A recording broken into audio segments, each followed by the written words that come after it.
Tonight, President Trump will host the Prime Minister of Israel, Benjamin Netanyahu, for dinner, where they will discuss the positive developments taking place in the Middle East region. Just about the visit of Prime Minister Netanyahu today, I was just wondering why that is not open to the press.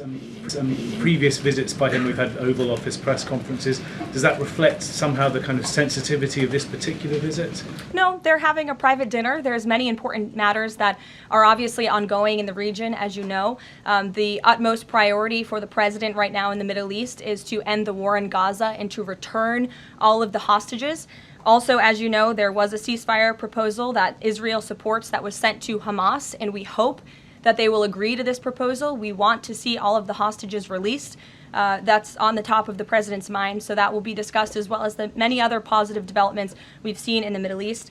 Look, right now the president is focused on today and to get the Hamas to agree to this ceasefire. I don't want to comment on the details of the arrangement out of respect for these negotiations, but an agreeable and appropriate ceasefire proposal has been sent to Hamas. And I can also tell you Special Envoy Witkoff intends to travel to Doha later this week, where he will continue to engage in these discussions. And the Qataris and the Egyptians have been incredibly helpful partners in mediating these negotiations and discussions to bring peace to this region and end this conflict once and for all.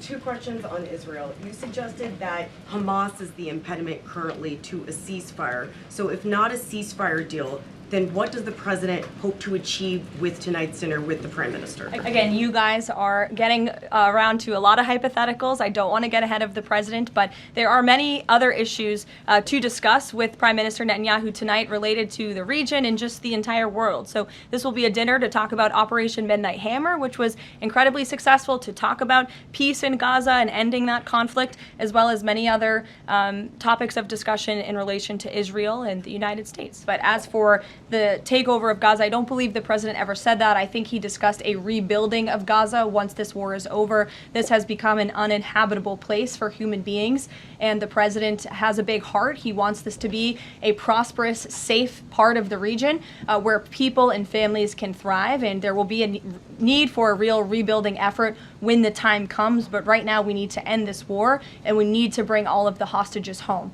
The president is adamant about that. Look, again, I will let the president speak for himself later if he decides to comment on the details of the agreement, but out of respect for the discussions, I won't do that from the podium.